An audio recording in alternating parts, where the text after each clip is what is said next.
In 1965, the Ford Mustang created the pony car segment. In 1967, the Chevrolet Camaro was the response to the Mustang, and in 1968, Roger Penske's Camaros won the Trans Am Championship. Now, folks at Ford and their new president, Bunky Knudsen, felt that Ford needed to respond. That response would be the 1969 Boss 302.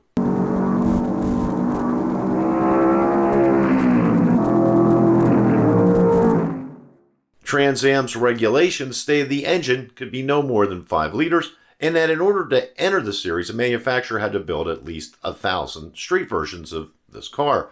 Ford tabbed Larry Shinoda to style this car, and it's the topic of today's video. It's the 1969 and 1970 Boss 302. Introduced to the public in June of 1969 as a 1969 model, the Boss 302 was based on the 1969 Mustang Sports Roof. The faux brake duct cooling scoops on the rear quarter panels were removed and a front spoiler was added. Larry Shinoda added graphics and paint that made the Boss 302 stand out from other Mustangs.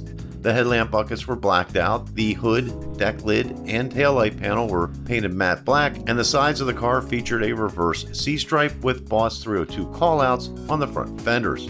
Argent painted Magnum 500 wheels with F60 by 15-inch fiberglass belted tires rounded out the Boss Mustang's sporty appearance. The 302 cubic inch 290 horsepower engine for the Boss 302 was unique in many ways. Its block was a thin-walled, high-nickel content nodular iron casting. It featured a high-strength steel crankshaft, 4-bolt main bearing caps, screw-in freeze plugs, large canted valve heads, solid lifters, and adjustable rocker studs. The exhaust valves were filled with sodium to aid cooling. The Boss 302 featured a unique harmonic balancer and crankcase windage tray. The alternator and power steering pulleys were both a larger diameter. Fuel was delivered through a Holley 780 CFM manual choke carburetor mounted on a high-rise intake. The ignition was handled by a dual-point distributor, and all Boss 302s featured a factory rev limiter. This resulted in a higher revving 302 that redlined at 6,150 RPM and put down 290 pound-feet of torque.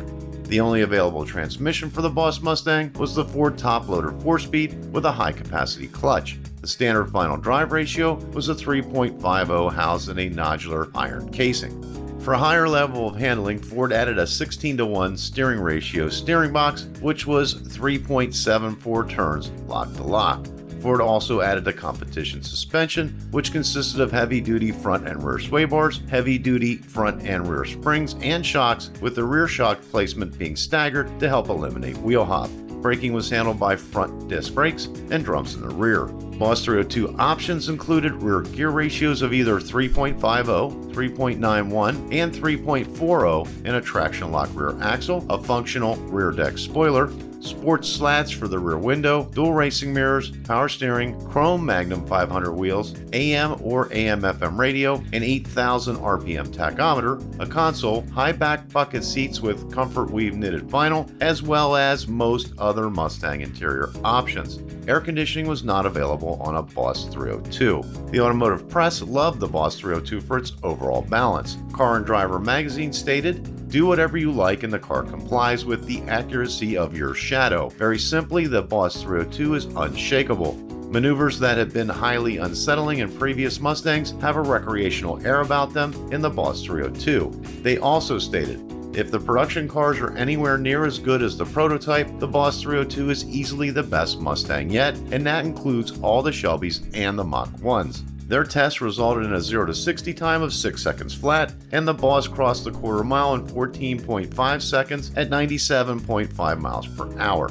A total of 1,628 Boss 302 Mustangs were produced for the 1969 model year.